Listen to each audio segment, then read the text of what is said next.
comenzamos con nuestra nueva serie. Una serie que tiene elementos, como siempre, oportunos en nuestro proceso espiritual.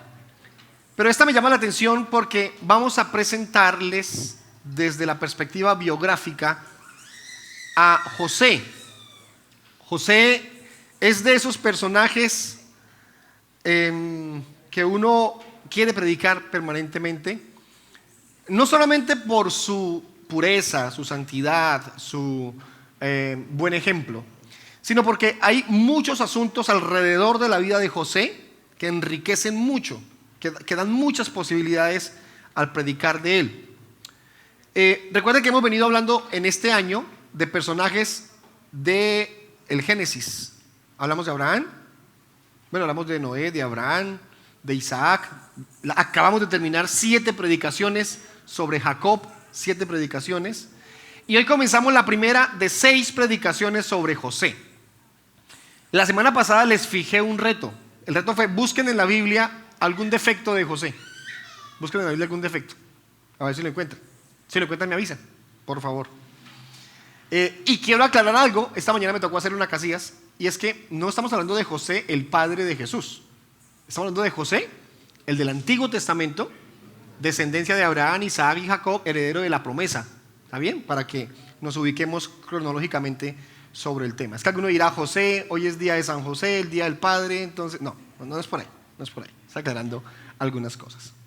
Y nuestra serie se llama Fortalecidos, la vida de José. ¿Por qué fortalecidos?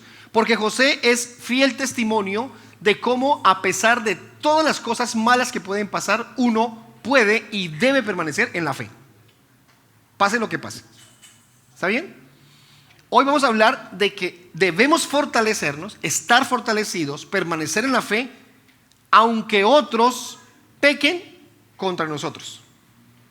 Y eso tiene que ver, para parafrasearlo un poquito, a pesar de todas las cosas malas que nos hagan, debemos insistir en seguir caminando con Cristo. Debemos seguir caminando con el Señor. No es que se portaron muy mal conmigo, me hicieron mucho daño. No. Siga caminando con Dios. Pero es que me duele mucho. Sí, eso es real. El dolor es real. Pero, por supuesto, no quiere decir que no debamos seguir caminando. Muchísimas gracias.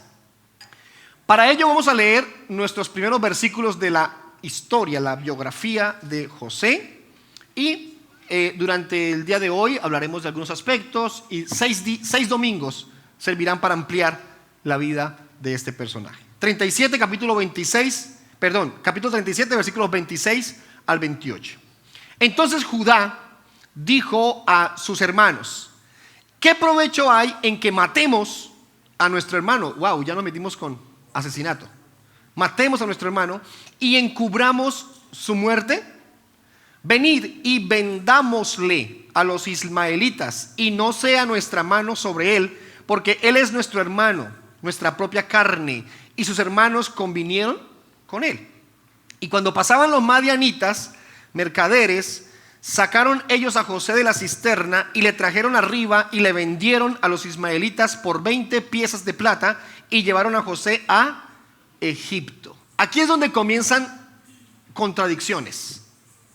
¿Cómo es que el pastor está diciendo que José es un personaje intachable, santo, puro, correcto en una cantidad de aspectos, y ahora nos lee un pasaje donde lo querían matar?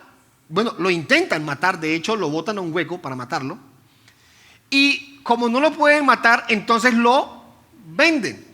Pero eso no es todo. ¿Quiénes lo hicieron? Los propios hermanos. Con esos hermanos, ¿para qué enemigos? Es una contradicción creer que un hombre con semejante formación moral, o por lo menos con su fama de buen personaje, esté viviendo cosas tan escabrosas. Pues es justamente lo que yo quiero mostrarles durante los próximos domingos, en torno a lo duro que puede ser la vida, aunque tengamos una vida correcta. Lo difícil que puede ser, aunque seamos personas justas. Hay una situación que quiero mostrarles a continuación, y es que miren cómo el dolor que nos causan los demás puede ser en niveles muy fuertes. Hablo, por ejemplo, de aquellos que pierden a sus hijos, a sus familiares. Una cosa es cuando un papá tiene que ver morir a su hijo por un accidente o por una enfermedad. Eso causa un dolor indescriptible. Mire, la única forma de entender a un papá que perdió a su hijo es porque uno lo ha perdido también. De resto, uno intenta suponerlo, pero es muy difícil. Ahora, mucho más dolor, o por lo menos se hace diferente ese dolor, cuando tu hijo murió fue pero por el asesinato. Alguien lo mató. Eso es mucho más triste, supongo yo, para intentar medirlo, debido a la impotencia en que uno siente como padre. Ver, por ejemplo, que un borracho en un carro arrolló a tu hijo, a tu hija, a tu papá, a tu mamá. O que alguien salió de la nada y por robarle el celular lo apuñaló y lo mató. Tiene que ser muy doloroso que eso ocurra. Y hay unas escenas que yo quise buscar ayer para mostrarles de ese dolor que sienten esos padres y cómo en el momento del juicio, ya hablando del proceso legal, no soportan más y quieren cobrar de alguna manera el dolor que se les ha causado. Por favor. Se armó dentro de una corte de Ohio, una locura. 2 hermanos trataron de caerle a golpes al asesino confeso de su madre. Los guardias lucharon con los corpulentos sujetos, les aplicaron descargas eléctricas para controlarlos. Esto obligó a la suspensión de la audiencia en la que el juez debía dictar la sentencia contra el homicida. Ellos terminaron en el suelo, neutralizados por los corrientazos eléctricos que recibieron, pero sin duda esto fue una situación muy tensa porque el resentimiento que tienen hacia el asesino de su madre fue evidente. Gracias. Intenta uno entender el dolor de esos hombres. Miren, por favor. Bueno, y una desgarradora escena se vivió en la corte de Ohio, Estados Unidos, cuando un hombre intentó agredir al asesino de su hija, Shirelda Terry, de solo 18 años. En el video se puede apreciar al padre, identificado como Van Terry, que se abalanza sobre la mesa donde se encontraba el homicida. La reacción de los guardias de la corte impidió que la agresión se concretara. Ante la sonrisa del condenado, que seguramente debió de generar un gran malestar, el homicida fue sancionado con la pena de muerte por el secuestro y homicidio de 3 mujeres entre el 2012 y el 2013. Ahí es donde uno incluso le hace como fuerza, ¿no? A favor, ojalá que le diera, ojalá que pasara esto. Y miren lo que pasa en nuestro país, que se cobra venganza, ¿cómo se dice? Se hace justicia con la propia mano, se busca saldar a golpes. Encuentra uno escenas en internet irrepetibles aquí, de personas golpeadas, las desnudan, las maltratan, aunque esté la policía custodiándolos, los golpean por encima de la policía, en fin, porque hay ese afán de cobrar venganza y es propio del dolor que nos están causando. Es tan fuerte el dolor que estas escenas se repiten muchísimo. Aquí hay otra, para que la miren también.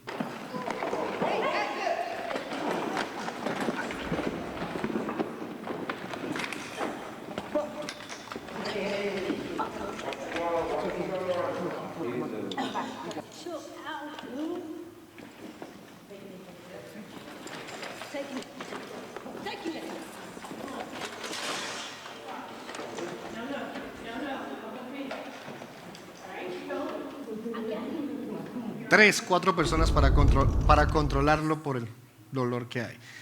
Es que tiene que ser indescriptible esa situación. Ahora, llegan a cosas mayores, llegan a situaciones mayores, eso no se quedan golpes. En algunos casos ha pasado a situaciones aún más complejas. Miren, por ejemplo, esto. La historia de la mujer que disparó y mató al violador de su hija. Marianne Bachmeyer, una mujer alemana que se hizo famosa tras asesinar en el Tribunal de Distrito de Lübeck al violador y asesino de su hija, Klaus Grabowski, un carnicero de 35 años. La menor solo tenía 7 años de edad cuando ocurrió la atrocidad. Posteriormente, la pareja sentimental de Klaus Grabowski delató los hechos a la policía. Una vez detenido, el carnicero declaró que él no tenía la intención de abusar sexualmente de la menor, sino que ella intentó seducirlo. Esta declaración fue el detonante de que Marianne, el 6 de marzo de 1981, en el tercer día del juicio, decidiera hacer justicia por propia mano. Al Tribunal de Distrito de Lübeck, introdujo una Beretta 70, vaciando el cargador de 8 balas en la espalda del asesino, asestando 7 de ellas. Marianne fue acusada y sentenciada por posesión de arma de fuego y homicidio no intencional con una pena de 6 años. Posteriormente, su condena fue reducida a 3 años. ¿Tú qué opinas de este caso?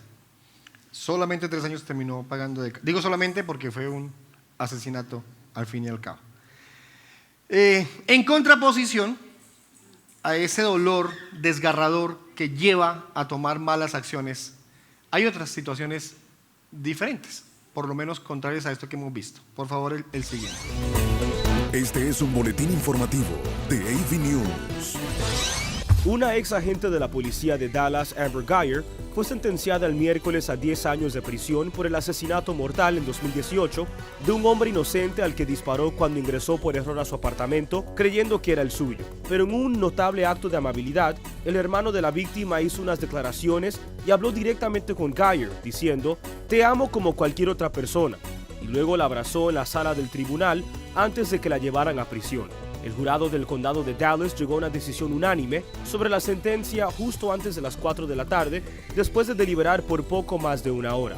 La jueza, Tammy Kemp, ordenó a Guyger y sus abogados que se pusieran de pie mientras leía la decisión del jurado sobre la sentencia. Guyger fue entregada al Departamento de Justicia Criminal de Texas para comenzar inmediatamente su sentencia. Ella podría ser elegible para libertad condicional en 5 años.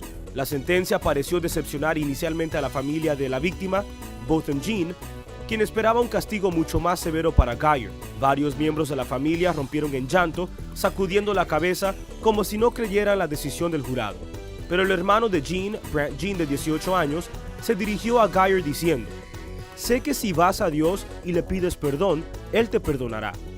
Te amo como a cualquier otra persona y no voy a esperar que te pudras o mueras", le dijo Brant Jean a Guyger.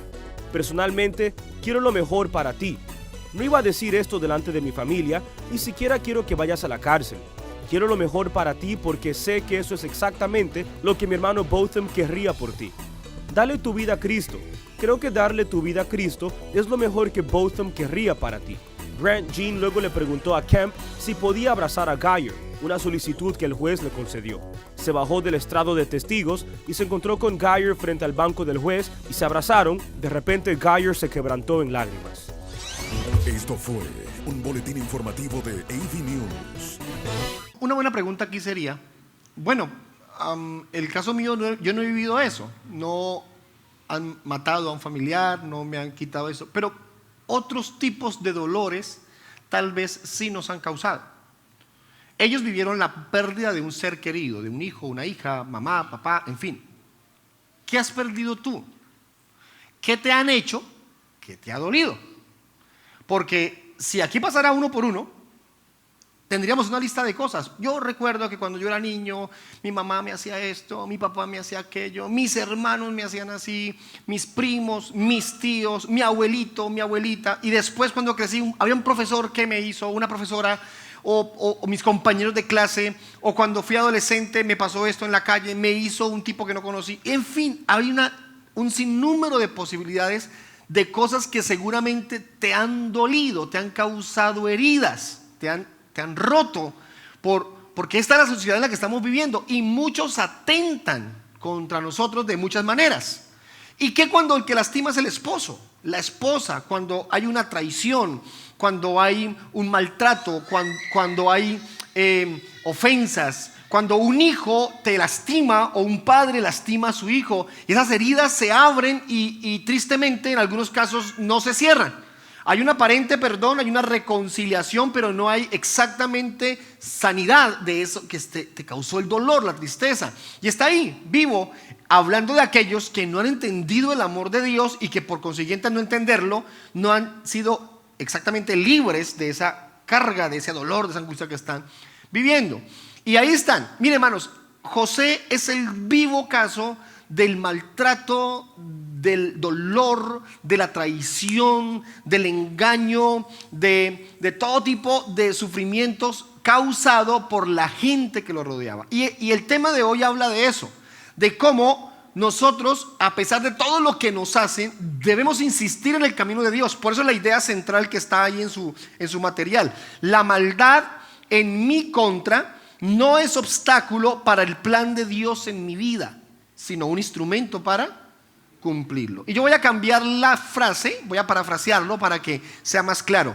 No importa todo lo que nos hagan, todo eso pareciera obstaculizar, pareciera impedir la voluntad de Dios, pero a cambio de eso incluso puede ser exactamente lo que Dios está usando para cumplir sus propósitos. Y esto fue lo que pasó con José. Voy a intentar ubicarlos rápidamente en la historia. Recuerden que está Abraham, Isaac, Jacob. Jacob tiene su descendencia. Jacob tiene varios hijos. José viene siendo el heredero de esas promesas que Dios le dio a Abraham, que se replicaron a Isaac, a Jacob. Y en José entonces se cumple un propósito maravilloso. Y es que ellos estaban en su tierra, pero Dios iba a formar de Jacob un pueblo que es como la arena del mar, como las estrellas del cielo, numeroso. Entonces se lleva a Israel, a su descendencia, a Jacob, a la tierra de Egipto, y es en Egipto donde el país, donde la nación, ellos comienzan a crecer como nación, y luego Moisés los saca a la tierra prometida. Entran 70, ¿y cuántos salen de Egipto? Más de 1 millón de personas. Repito, el pueblo de Israel, una familia numerosa, 70 personas, llegan a Egipto. En Egipto comienzan a crecer y después de 400 años se vuelve un pueblo de más de 1 millón de personas. Entonces Moisés va y los saca y los lleva a la tierra prometida. Pero ¿quién es el gestor de que salgan de aquí, de la tierra donde estaban y lleguen a Egipto? José. Es decir, José es el eslabón de la cadena que se pone para unir toda la historia de Abraham, Isaac y Jacob y ponerlos en Egipto. Es como si José dijera: yo me encargo de unir estas dos realidades. Ellos viven en su tierra, Canaán, allá están todos ellos, pero el pueblo iba a crecer, era en Egipto, una tierra extraña, para después salir a la tierra prometida. Ese era todo el plan. Pero ¿cómo ponemos a José en Egipto si José vivía con sus padres y allá estaba bien? Bueno, ocurren muchas cosas para que eso se cumpliera. En primer lugar, ponga por favor en su material, Dios ha decretado un plan individual para sus hijos. Dios ha decretado un plan individual para sus hijos. Y sea este un buen momento para aclarar algo sobre esta palabra decreto. Decreto. Cuando mencionamos que Dios decreta un plan individual, es porque Dios ha establecido, diseñado con anticipación nuestro proyecto de vida. La Biblia dice que desde antes de la fundación del mundo Dios estableció todas las cosas para que nosotros anduviésemos en ellas. Es decir, que desde la eternidad, mucho tiempo atrás, antes de Jesús, antes de la creación, Dios había establecido que hoy, 18 de junio, a las 11:54 de la mañana, usted estaría oyendo esto que les estoy diciendo. No es algo casual. No fue que usted se quedó en la casa, voy a dormir esta tarde, me aburrí, me voy para la iglesia, se me ocurrió. Dios planeó todo con exactitud. Cada segundo de nuestra vida está planeado con exactitud por Dios. Entonces Dios decretó para cada uno de nosotros ese proyecto de vida. Nosotros no decretamos. ¿Por qué un ser humano no puede decretar? Porque no tiene autoridad para hacerlo. Pero es que Cristo nos da autoridad. en la Biblia no dice que dé autoridad para decretar. Nos da autoridad sobre otras cosas, pero no para decretar. Ahora, ¿qué es un decreto? Un mandato. ¿Quién es el único que decreta aquí en nuestro municipio, en esta ciudad? ¿Quién decreta? El alcalde. El alcalde. Me imagino que habrán algunos entes por ahí que tienen la posibilidad, pero normalmente es el alcalde. Estábamos en la pandemia y decíamos, ¿cómo que van a dejar salir este fin de semana? No está el decreto. ¿Qué hacíamos nosotros? Quietos. Hasta que el alcalde no decretara. Porque es el que tiene la autoridad. O usted salía decretando, podemos salir de las casas en pandemia, yo lo decreté. No, porque no tienes autoridad para hacerlo. En lo espiritual no somos nadie para decretar nada sobre, yo decreto que te vas a sanar. No, yo decreto que vas a tener plata. No, no funciona de esa manera. En cambio Dios sí lo hace porque Él es autoridad. Entonces, ¿qué decretó sobre José? Decretó su destino, decretó su plan de vida, su proyecto, lo que iba a hacer. Y si lo hizo con José, lo hace con todos nosotros. Y se lo voy a mostrar a la luz de la palabra. Letra A. Dios nos puso en un sitio y en un tiempo. No naciste en la ciudad equivocada. No naciste en el tiempo equivocado. Uy, si yo hubiera nacido antes de este milenio, si yo hubiera nacido en el próximo siglo, si yo hubiera nacido, no aquí, en Villao, ¿dónde? Yo nací en la Casilla, yo hubiera nacido por allá en París, por allá en Australia, Sydney. ¿Por qué? Una jovencita de la iglesia iba con su bolso, Yopal, año 2007-2008. El motociclista ladrón le arrancó el bolso y la arrastró como 10 metros a la peladita y la raspó toda. Llegó el novio, la ayudó a recoger y gritaba el novio, ¿por qué tuve que nacer en Colombia? ¿Por qué tuvimos que nacer en este país? Y después las groserías. Como si en otros países no hubiera ladrones, no hubiera violencia, no hubiera problemas. También los hay. Pero si ven la queja, yo no sé si usted se ha quejado de haber nacido aquí o haber nacido allá o estar ahora aquí o estar allá. Mira, hay gente que no se veía en Villao hace 5 o 6 años. En el 2023 estaré fuera del país estudiando, viajando, haciendo esto. Y aquí estamos, hermano. ¿Sí o no? En el tiempo, con respecto a eso. No, para tal año haremos esto. Antes de la pandemia teníamos 100 planes. Y llegó la pandemia, 0 planes. Hagamos lo que salga, lo que sea. Nos toca formatear todo esto y reconstruir porque esto no funciona de otra manera. Mire, 37, 1, 2, versículos 1 y 2, por favor. Habitó Jacob en la tierra donde había morado su padre, en la tierra de Canaán. Esta es la historia de la familia de Jacob. José, siendo de edad de ¿cuántos años? 17. Oiga, no hay libro histórico que te brinde estos datos. La Biblia es infalible. No hay ningún libro histórico que pueda ofrecer esta información. Apacentaba las ovejas con sus hermanos, y el joven estaba con los hijos de Bila y con los hijos de Silpa, mujeres de su padre, e informaba a José a su padre la mala fama de ellos. Entonces él tenía un lugar, Canaán. Tiempo, 17 años, está con sus papás. ¿Qué hacía? Iba y miraba qué estaba haciendo los hermanitos y corría para el papá. Papá, fulanito está haciendo esto, aquí está haciendo aquello, se robaron esto. Tenían mala fama. Entonces el muchacho iba, se averiguaba y llegaba y les contaba al papá. El hombre era el comunicador de la familia. Comunicador de la familia. Él contaba al papá lo que estaban haciendo. Hermanos, Dios nos puso en un tiempo y un lugar correctos, no se equivocó. B. Me encanta esto. Dios nos puso en una familia. Una familia. ¿Se equivocó Dios en la familia que te puso? No. Uy, pastor, pero es que usted no conoce mi familia. Tampoco usted conoce la mía, hermano. Familia núcleo y familia más general, más grande. Eso en algunas familias pasa de todo, hermano. En algunas familias eso es uno dice, pero ¿de dónde? Tanta cosa. Sí, pasan muchas cosas. Dios no se equivocó a la hora de ponerte en la familia que te... Pastor, pero es que me hicieron daño, me lastimaron, pero no se equivocó, porque hace parte del propósito de Él, lo que estableció para nosotros.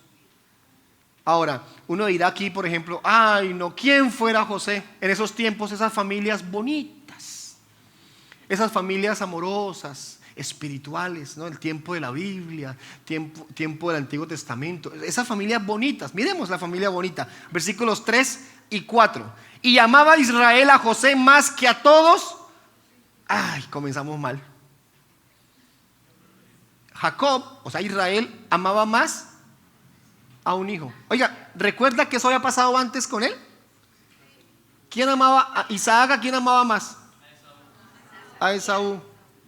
¿Y Rebeca quién amaba más? A Jacob. ¿Causó sus problemas? Claro, y aquí este señor también tiene un preferido. Versículo 3. Había una razón, porque lo había tenido en su vejez y le hizo una túnica de diversos colores. Oiga, hermano, es que lo quería más y lo vestía mejor. Y lo vestía mejor. Y viendo sus hermanos que su padre lo amaba más que a todos sus hermanos, lo trataban con cariño y con amor. No, lo aborrecían y no podían hablarle pacíficamente. ¿Qué significa no hablar pacíficamente? ¿Cómo decimos nosotros aquí? ¿Le hablaban? Golpeado. Aquí decimos así. Le hablan golpeado. Maltratos, ofensas, burlas, escarnios. ¿Usted fue hijo preferido? ¿Consentido? Oye, hermanos, yo fui el nieto preferido de mi abuela. Éramos 10, 11 primos de la misma edad. 7, 8, 9, 11 años, todos ahí. Pero yo en la casa de mi abuela jugaba de local, porque era el consentido. Entonces yo iba y les hacía la pilatuna y salía corriendo y me metía debajo de las naguas, literalmente, de mi abuela. Y mi abuela me decía, ¿quién me le va a pegar al chinito? Y todos mis primos se quedaban bordeando así la casa, pero no podían hacerme nada. Era intocable, estaba blindado yo en la casa de mi abuela. Después crecimos y ya no pude hacerlo más, pero yo jugaba de local. Mire, hermano, tengan la seguridad que José se aprovechaba del tema. ¿Por qué era el consentido? ¿Por qué lo consentía más? Porque el abuelo, bueno, el papá viejito lo ha tenido ya en tiempo de vejez. Y era el consentido, era su chinito. ¿Sí? Ustedes coman, venga para acá, papito, se sienten las piernas, yo lo he invocado. Y José, ¿era una familia difícil? Dificilísima. Eso ahí hubo problemas entre esposos, tenía otras mujeres, ese señor la engañó, la ocultó, la negó, eso pasó de todo, hermano, era difícil. Uno dirá, estas familias eran intachables. ¿Cuál intachable? Era un solo problema. Sin embargo, Dios no se equivocó cuando escogió esa familia. C. Dios nos dio un diseño, un destino, un propósito.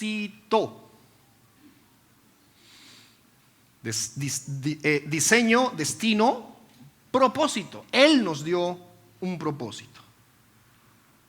Esto es sorprendente. Versículos 5 al 10. Léalo conmigo porque son varios textos bíblicos y no quiero que se me vaya, por favor, a perder en la enseñanza. Y soñó José, aparte de consentido, un soñador.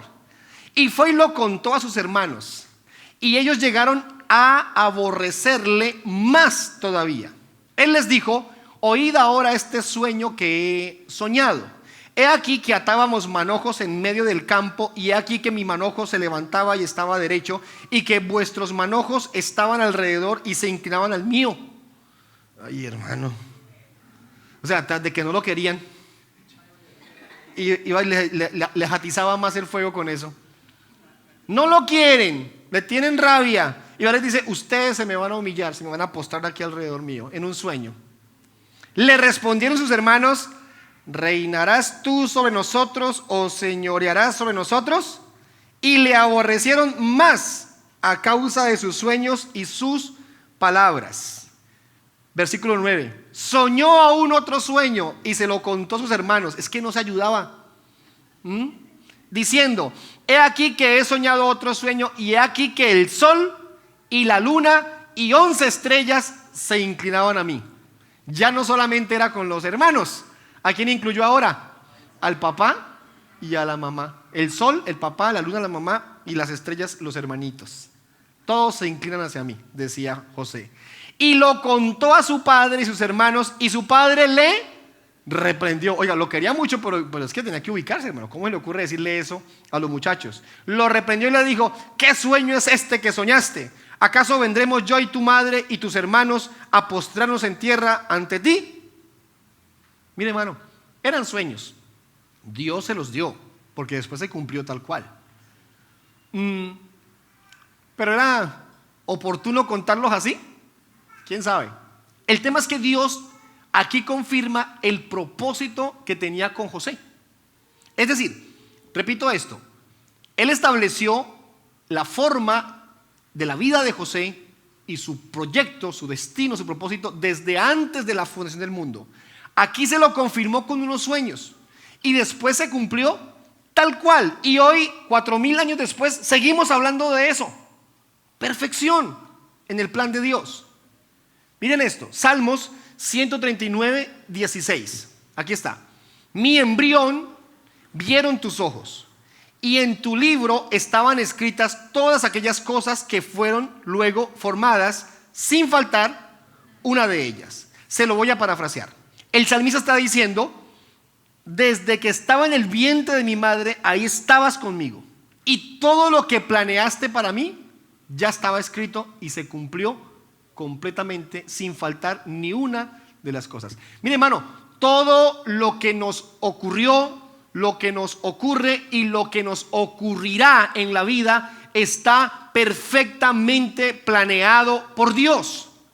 Está completamente diseñado como parte de su propósito. Eso incluye lo bueno, lo regular y lo malo. Ahora, usted es el que califica si esto es bueno, es regular o malo. Pero esta vida está llena de situaciones donde nos damos cuenta que lo mejor que nos pudo pasar no fue lo mejor, o que lo más malo que nos pudo pasar terminó siendo algo muy bueno. Esta vida está llena de esas cosas. Entonces José está diciendo con todo esto, está demostrándonos su historia, que su vida fue rodeada de elementos que trajeron mucho dolor, temas familiares, temas de ubicación geográfica, temas sociales, y se suman otros aspectos que les voy a contar a continuación. Escriba por favor en segundo lugar en su material: el pecado de otros en mi contra jamás, escúchelo, jamás frustrará el plan de Dios. El pecado de otros jamás frustrará el plan de Dios. Yo no sé qué tan marcada esté su vida por la maldad de otras personas. ¿Cuántas cosas le han hecho malas? Puede que algunos digan: no, mi vida ha sido tranquila. Pero también hay unas situaciones muy tristes que uno escucha de las personas que se han vivido momentos de dolor, de tristeza. Pues bien, quiero sacar algunas conclusiones de lo siguiente que quiero mencionarles. Letra A: otros pueden sentir envidia, celos, molestia. Hermano, a veces nos ganamos la envidia de otros gratis.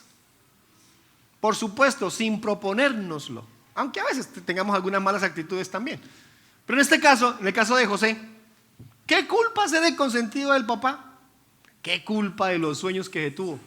¿Qué culpa que era el que llevaba la información de los hermanitos al papá? ¿Qué culpa? Esa era su función. ¿Qué culpa haber nacido ahí donde nació? Yo no sé si usted se ha ganado la envidia de alguien. Es más, usted podría estar ignorar, no saber que alguien está sintiendo envidia por usted, pero rodeado de eso. Personas cercanas, distantes, personas que usted ni conoce. Ahora, hay un elemento aquí importante mencionar. Algunos ven envidia en todos porque tienen problemas de envidia. Cuidado. El estudio psicológico del tema dice que ese problema de envidia que alguno percibe en los demás es porque en sí esa persona es envidiosa, intenta reflejar eso en los demás. Es un problema serio, no es de todos, perdón, no es de solamente los demás. Podríamos estar teniendo también envidia nosotros. Versículos 11 y luego el 18 al 20. Mira el 11. Y sus hermanos le tenían envidia, mas su padre meditaba en esto. El 18 dice: cuando ellos lo vieron de lejos, antes que llegara cerca de ellos, conspiraron contra él para matarle. Ya son palabras mayores, matarle. Y dijeron el uno al otro: he aquí, viene el soñador. Ahora pues, venid y matémosle y echémosle en una cisterna y diremos: alguna mala bestia lo devoró y veremos qué será de sus sueños. Miren cómo los propósitos de Dios fácilmente creemos nosotros humanamente que podemos detenerlos, que nos queda fácil frenar en nosotros o en los demás el propósito de Dios. No vaya por allá que usted va a detener la voluntad de Dios. Cuidado con esas frases. Mire, hermano, van a ocurrir muchísimas cosas en la vida de las personas que aparentemente nos distancian de la voluntad de Dios, pero al contrario, más nos pueden estar acercando. Se lo voy a mostrar con la siguiente letra B. Aparentemente todo eso malo que puede pasar, impide que avancemos en el plan de Dios. Aparentemente, y digo aparentemente porque es que es muy lógico que pensemos así, y ahí es donde tenemos que pensar por un momento, meditar en si esto que vivimos es un tema de lógica o es un tema espiritual en el que tenemos que confiar plenamente en Dios. Pues bien, expliquémoslo a partir de los versículos 21 al 24. Cuando Rubén oyó esto, lo libró de sus manos y dijo: no lo matemos. Y les dijo Rubén: no derraméis sangre, echadlo en esta cisterna que está en el desierto, y no pongáis mano en él, por librarlo así de sus manos, para hacerlo volver a su padre. Sucedió pues que cuando llegó José a sus hermanos, ellos quitaron a José su túnica, la túnica de colores que tenía sobre sí, y le tomaron y le echaron en la cisterna, pero la cisterna estaba vacía, no había en ella agua. Miren el suceso, viene la distancia y comienzan a hablar entre ellos. ¿Quién es ese? Ese es José. Ah, el soñador. Ya, estamos cansados de ese muchacho. ¿Qué le vamos a hacer? Le llegó la hora, matémoslo. Y pensaban matarlo tal vez a golpes, pero el hermano interviene: venga, así no, métanlo a un hueco y que se muera ahí ahogado, a una cisterna. Y eso hicieron, lo desnudaron y lo botaron allá. Mi hermano, ¿hasta dónde llega la problemática familiar? ¿Hasta dónde llega la situación? Uno se entera de unas situaciones de familia gravísimas. Hace un año, menos, más, no sé, un tipo mató a su mamá y a su hermano por plata, chía o algo así, no sé, ¿sí? por plata. Y eso ocurre con frecuencia, elementos familiares de dolor, de demandas, de golpes, de incluso asesinato, todo eso con motivaciones, por supuesto, diferentes. Ahora, yo quiero aquí invitarles a mirar algo. José está con su familia y la promesa de Dios, el sueño que Dios le dio a José es que iba a ocupar un lugar muy importante. ¿Por qué? Porque ese era el plan de Dios y que sus hermanos, su papá, iban a llegar en ese momento que él estuviera así, a venerarlo, a inclinarse ante él por su importancia. Entonces uno diría, José dirá: bueno, quiere decir que Dios me va a llevar allá así de alto, que vamos a comenzar a escalar. Seguramente me va a llevar a estudiar lejos, seguramente me va a dar dinero, seguramente me va a dar posición social, una familia muy fuerte, seguramente me va a dar la posibilidad de gobernar, seguramente, y uno comienza a imaginarse que cuando Dios tiene ese propósito tan alto, entonces vamos a ir así, ascendiendo. ¿Y qué fue lo primero que le pasó? A un hueco. ¿Y lo intentaron? Matar. ¿Qué pensaría José ahí? Oiga, Dios como que se equivocó. Ese sueño como que no era de Dios. Ese plan como que no era mi plan. Y yo no sé cuántos de ustedes han caído en ese pensamiento debido a las circunstancias. Todo lo que yo imaginaba que iba a ser para Dios, eso no se va a cumplir. Todo lo que yo creía que iba a ser, eso no va a pasar. Lo que yo soñaba con mis hijos, lo que yo soñaba con mi esposa, lo que yo soñaba con mi esposo, lo que yo soñaba con eso no, porque mire, cada vez es peor, peor, peor, peor. Oiga, hermano, no salimos de un problema y nos metemos al otro. Y como que se le ve la cara al camino, decía mi papá, como que se le ve como el horizonte y otra cosa pasa y otra cosa ocurre. Y uno siente que en vez de avanzar, como que hermano, en la mayoría de casos, en todos los casos, siempre todo lo que ocurre, por triste, por doloroso que sea, tiene que ver con el plan de Dios causando cada cosa para sus planes. Pastor, eso no se entiende. José tampoco lo entendía, pero que no lo entendamos no quiere decir que no sea así. Porque si usted va a esperar a entender algo para aceptarlo, hermano, llegaremos a nuestros últimos días sin entenderlo. Pero cuando Dios dice que es así, así es. Y se lo voy a mostrar por la Biblia. Punto 3. Dios usa el pecado de otros para cumplir su perfecta voluntad en nuestra vida.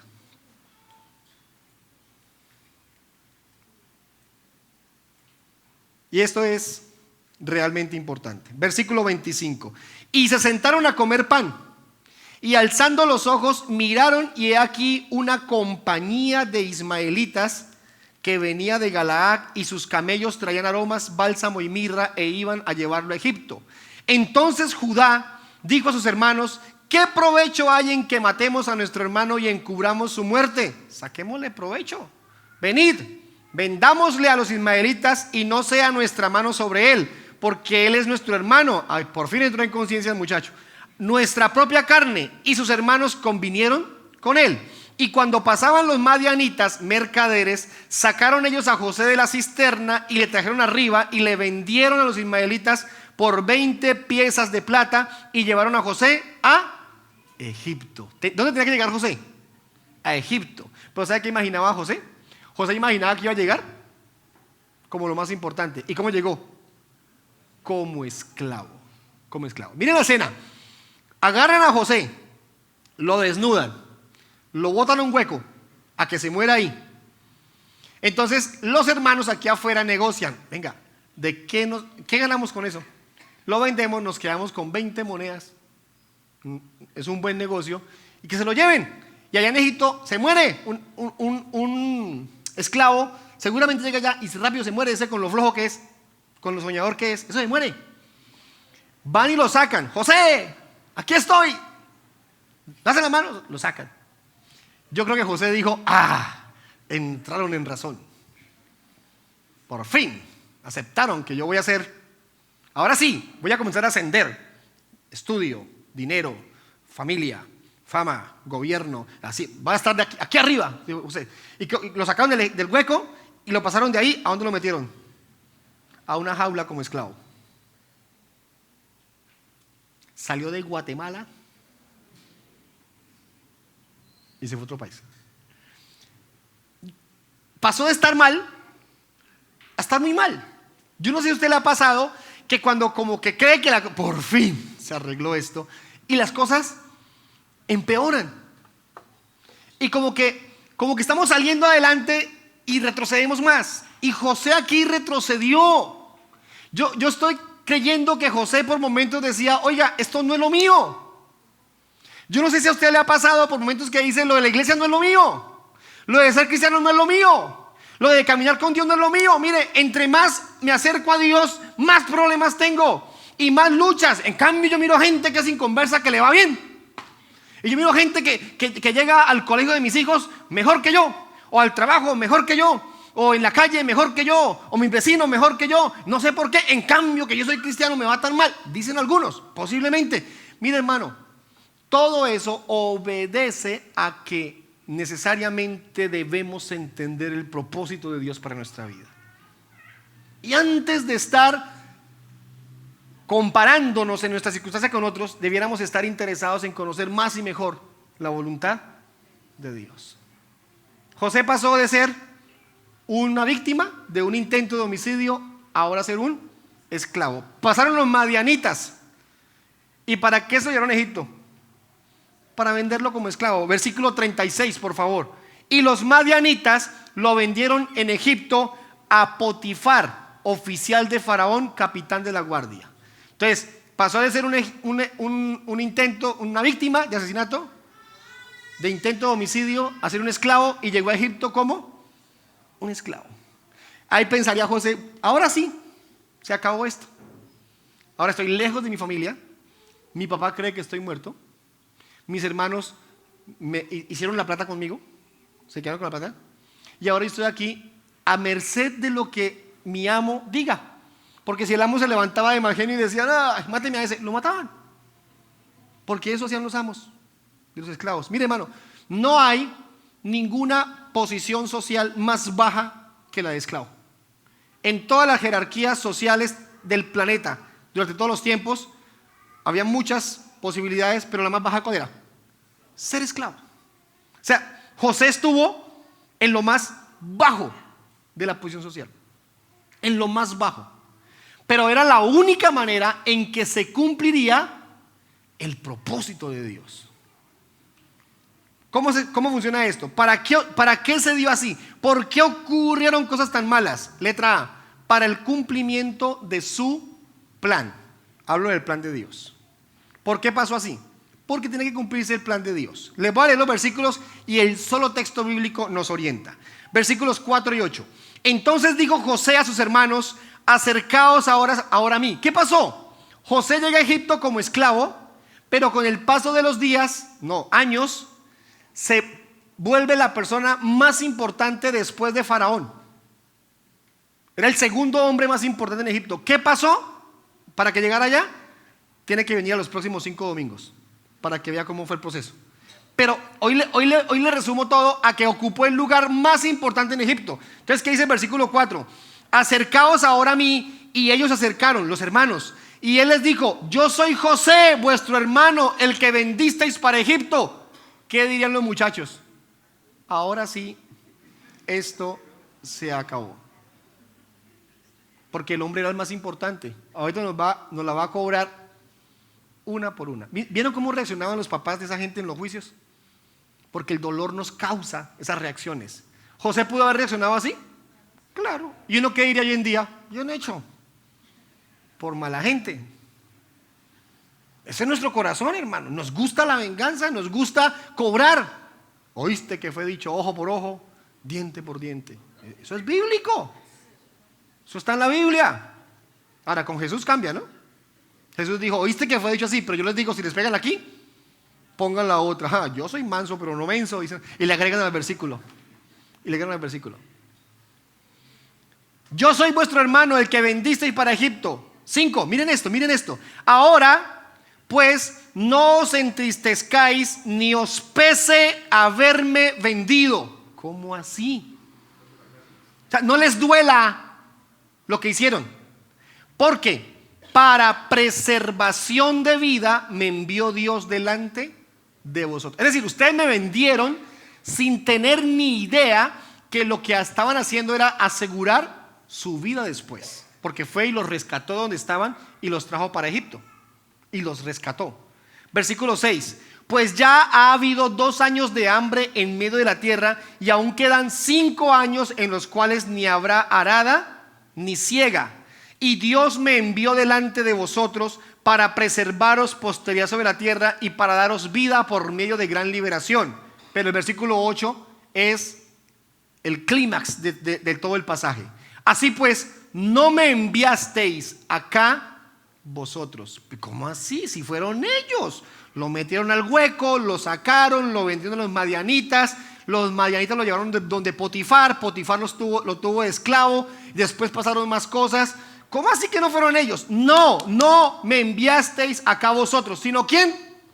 Dios, que me ha puesto por padre de Faraón y por señor de toda la casa y por gobernador de toda la tierra de Egipto.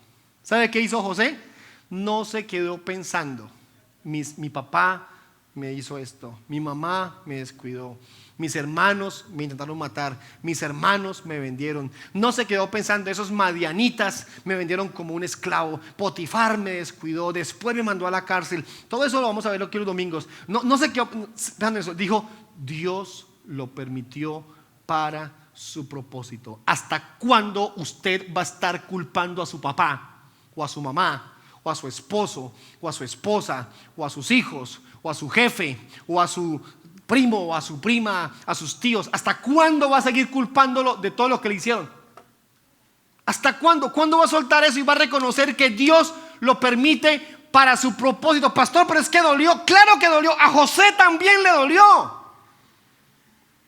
Pero tenía puestos los ojos en la voluntad de Dios. Tenía puestos los ojos en su propósito. Deje de buscar culpables. Es que me hicieron, esa persona se ensañó contra mí. Y aquí dice José: no fueron ustedes, fue Dios. Hermano, no fueron ellos, no fue ella, fue Dios el que lo causó para su voluntad, para su propósito. Dios sabía exactamente lo que necesitábamos. Él sabe exactamente dónde golpear. Él sabe exactamente dónde hacer las cosas para causar cada situación, para que vayamos caminando para su propósito. Deje de juzgar si yo no hubiera tenido ese papá, si mi abuelo hubiera hecho mejor las cosas, si mi mamá no hubiera sido tan boba con mi papá, si mi hermano no hubiera sido esto, si mi entorno social no hubiera sido aquel, si el dólar no subiera, si mejor bajara, deje de pensar en lo demás. Concéntrese en entender el propósito de Dios para su vida. Deje de culpar a otros. Cúlpese de sus propias culpas, de su pecado, de su maldad. Reaccione, deje lo malo y camine para Dios, viva para Dios. José lo hizo y cumplió el propósito del Señor. ¿Que lo abandonaron? Sí, triste. ¿Que lo intentaron abortar cuando iban a hacer? Sí, triste. ¿Que la violaron? Sí, doloroso, claro que sí. ¿Que le pegaron? ¿Que la maltrataron? ¿Que lo maltrataron? ¿Que se burlaron? ¿Que usted fue rechazado? ¿Que usted fue abandonado? Sí, sí. Ah, pastor, usted como no vivió eso. ¿Quién dice que no? ¿Quién dice que no?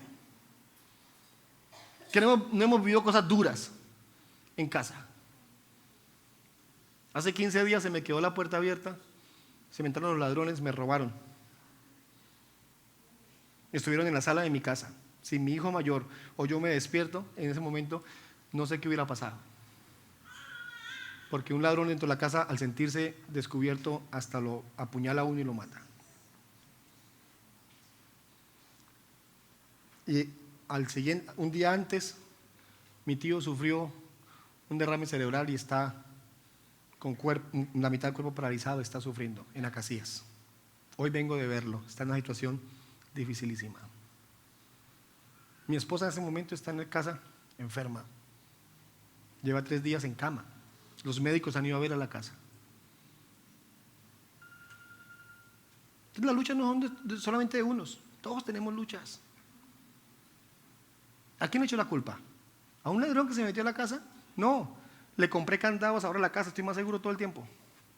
Aprendí la lección.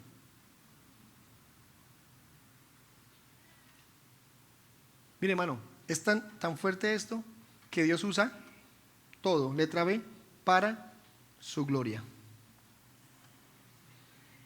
Para su gloria. Versículo 19. Y le respondió José: no temáis, ¿acaso estoy yo en lugar de Dios? ¿Sabe qué dijo José? ¿Acaso yo soy más importante que Dios? No, Dios es lo más importante. Y por último, letra C, todo es para mi beneficio. Versículo 20. Vosotros, esto me encanta, esto es digno de un buen café, para los que tomamos café. Así, leerlo con un café, leerlo con la familia, leerlo en un momento bonito, en un momento de dolor, léalo, en un momento de felicidad, léalo. Vosotros pensasteis mal contra mí, mas Dios lo encaminó para bien. Para bien. Él lo hizo para bien. La gente tenía una mala intención, pero ¿qué hizo Dios? Lo volvió bueno. Mire, hermano, a veces lo que más nos duele es lo mejor que nos puede pasar para hacer lo que vemos hoy, para mantener en vida a mucho pueblo. ¿Para qué lo hizo Dios? Para ver lo que estamos viendo hoy. Un hombre cristiano entra a una empresa, una ciudad pequeña. Yo conozco a la persona. Se trasladó de otra ciudad a buscar ayuda. Tenía todos los títulos, las acreditaciones para poder trabajar en esa empresa. Y ni siquiera pudo entrar a hablar con el gerente. En portería lo atendieron mal. Pudo pasar a recepción. En recepción, como iba mojado por la lluvia y todo eso, lo maltrataron, tristemente. Y nunca llegó a hablar con el gerente. Se sintió frustrado, porque estaba convencido que irse a esa ciudad iba a ser la salvación económica para su familia. Estaba tranquilo, pero todo se le invirtió. Entonces decidió irse al terminal, a tomar el bus de regreso para la ciudad de donde él era. Se montó en un taxi. Al taxi se subieron unos hombres, le apuntaron con un arma y le robaron todo lo que llevaba. Lo llevaron a un paraje solitario y lo dejaron en la oscuridad de la noche, por allá abandonado. No lo mataron, no lo golpearon ni siquiera, no lo hirieron. Y él nos contaba y decía, usted no imagina la angustia que uno siente ahí. Perdí el viaje, sin trabajo, mojado, sin plata, abandonado en un pueblo que no conocía, en un paraje solitario. 1:00 a.m. aproximadamente. Y se para de donde lo dejaron sentado. Le dijeron, tiene que hacer media hora sentado, no se puede parar. Y él hizo caso porque le da miedo que lo mataran. Se para y mira hacia un lado y mira hacia el otro. ¿Y para dónde cojo? A esa hora. Entonces giró hacia la derecha y comenzó a caminar. A los 10 o 15 minutos de caminata vio un carro con las luces allá prendidas. Ya iban a ser las 2 de la mañana más o menos. Y se va caminando hacia donde está el carro. Se acerca con miedo. El señor que estaba ahí en el carro, despinchándolo, se asusta, agarra la cruceta a defenderse. No le voy a hacer nada. Ayúdeme, me acaban de robar, me acaban de quitar todo. Ay, no diga. Yo le ayudo a usted, le ayudo a despinchar y usted lléveme a algún lugar. El tipo se baja, le arregla el carro, lo despinchan, cambian la llanta, todo eso. El señor se sube a la camioneta, al carro. ¿Hacia dónde lo llevo, señor? No, lléveme hacia algún lugar poblado. Yo me quedo esta noche ahí y mañana pido regalado para que me manden para mi pueblo. Y en ese recorrido, él le pregunta, ¿a qué viniste? No, mira, yo sé hacer esto, sé hacer aquello, me quedé sin trabajo y me hablaron muy bien de esta empresa, pero me pasó esto, me pasó aquello, me pasó aquí, me robaron, me maltrataron, se burlaron de mí, me dejaron aquí botado y estoy muy frustrado. Y le dijo, no se vaya. Lléveme el lunes la hoja de vida, yo soy el gerente de esa empresa. Y él trabaja allá. Él trabaja allá. Y ahí es donde uno dice, malditos ladrones, ¿por qué hicieron eso? Los usó Dios para su plan. De otra manera no hubiera ocurrido. ¿Qué ha pasado en tu vida que te ha dolido tanto? Revisa, porque es exactamente lo que Dios está causando para tu beneficio. La Biblia dice, a los que aman a Dios, todas las cosas les ayudan para bien. Pónganse en pie, por favor, son tan amables, vamos a orar. Regálame el piano, por favor. Quiero invitarte a cerrar tus ojos. A mí esto me tiene movido de corazón porque yo he sido de los que me he quejado de las cosas malas que me han pasado. Pero es una buena oportunidad para pedirle a Dios perdón por eso y pedirle más bien a Él que me muestre su voluntad. Si te ha pasado, es un buen momento para hacerlo. Padre, te pedimos que nos ayudes a entender más y mejor el por qué nos pasa lo que nos pasa. Muchas cosas las causamos nosotros mismos. Otras cosas pasan, uno supone, por casualidad. Pero pasan los días, el tiempo, y entendemos que todo tiene que ver con tu propósito. Y nos duele, y nos arrancan lágrimas también, y nos sentimos maltratados, y nos hace llorar. Pero aquí estamos, reconociendo que aunque no lo hemos entendido, seguramente en algún momento lo vamos a entender. Pedimos nos permitas aceptar con más rapidez esas cosas difíciles que nos ocurren y con ello conocer más de tu plan para nosotros. Hoy empezamos una serie de predicaciones sobre José, Señor. Ayúdanos a que, por favor, durante esos domingos entendamos mucho mejor lo que significa fortalecernos en ti para seguir adelante. Y si alguien está viviendo el dolor de sentir que alguien está maltratándolo, pecando contra él, contra ella, causándole tristezas, lágrimas, hoy te pido nos ayudes a sobreponernos. Ayúdalo a sobreponerse. Te lo pedimos todo en el santo nombre de Jesús. Si alguno está enfermo, Señor, sánalo, por favor. Si alguno está padeciendo algún problema gravísimo, ayúdalo, por favor. Si alguien está endeudado y no sabe qué va a hacer, ayúdalo, por favor, Señor. Confiamos en tu provisión, en tu ayuda, en todo, en el nombre de Jesús. Amén.